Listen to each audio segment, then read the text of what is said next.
नम बुद्धाय। आज के वीडियो में आपका स्वागत है। आज के इस वीडियो में हम बौद्ध धर्म के अनुसार नरक और स्वर्ग की अवधारणा पर चर्चा करेंगे।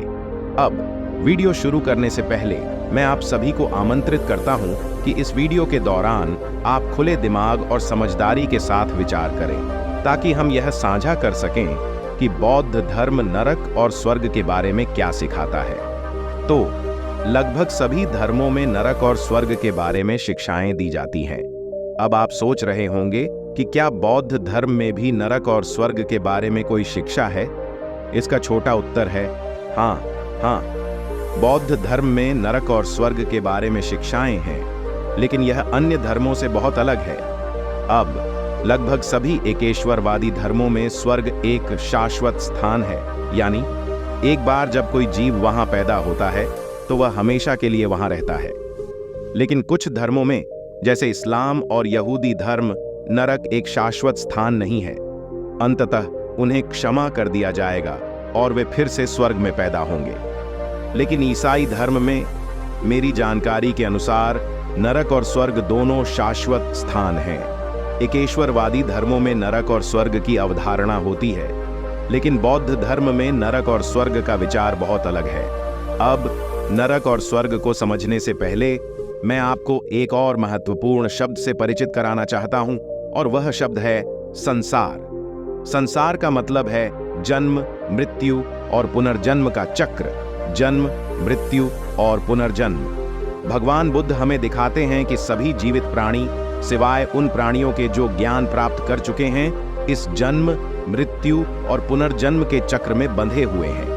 यह पुनर्जन्म का चक्र तब तक चलता रहता है जब तक वे ज्ञान प्राप्त नहीं कर लेते, तब तक वे इस चक्र में फंसे रहते हैं। तो बौद्ध धर्म के अनुसार 31 अस्तित्व के क्षेत्र हैं, यानी 31 लोक हैं जहां जीव जन्म लेते हैं। हर एक लोक में जीव जन्म लेते हैं और बुढ़ापे के अधीन होते हैं। यह एक स्वाभाविक प्रकृति है जो हम सभी के जीवन में होती है। भगवान बुद्ध कहते हैं कि अंततः हर जीव मृत्यु के अधीन होता है और फिर वे पुनर्जन्म लेते हैं।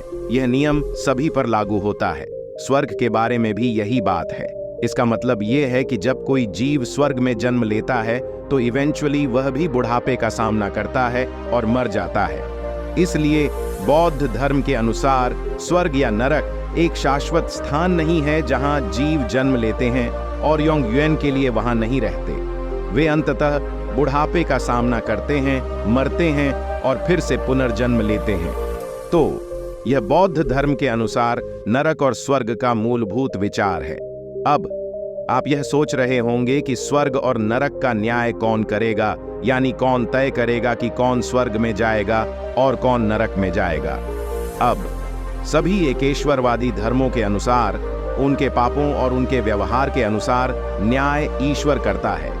लेकिन बौद्ध धर्म में अगले जन्म का निर्धारण कई कारकों द्वारा होता है, विशेष रूप से कर्म के द्वारा।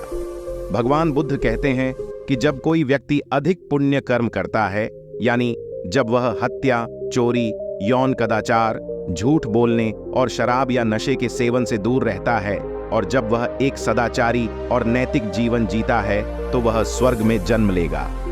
स्वर्ग में अगर कोई व्यक्ति नैतिक जीवन नहीं जीता और वह अनैतिक कर्म करता है, तो उसकी अनैतिक ऊर्जा उसे नरक में जन्म देने का कारण बनेगी। लेकिन याद रखें कि एक बार वहां जन्म लेने के बाद वह हमेशा के लिए वहीं नहीं रहेगा।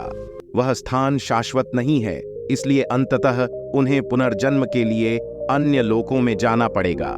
यह बौद्ध धर्म के स्वर्ग और नरक की अवधारणा का स्वभाव है। हमें यह भी याद रखना चाहिए कि स्वर्ग में जन्म लेने की नहीं है।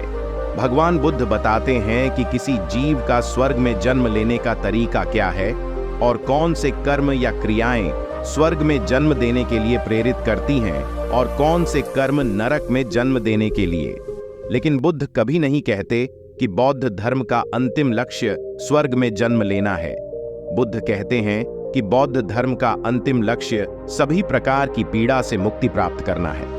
तो यही बौद्ध धर्म में नरक और स्वर्ग के बारे में मूलभूत विचार है। मुझे आशा है कि आपको बौद्ध धर्म में नरक और स्वर्ग की अवधारणा के बारे में कुछ स्पष्टता मिली होगी बौद्ध धर्म के अनुसार। तो मैं आपको शुभकामनाएं देता हूं कि आप सभी खुश, स्वस्थ और पीड़ा से मुक्त रहें बुद्ध की शरण में।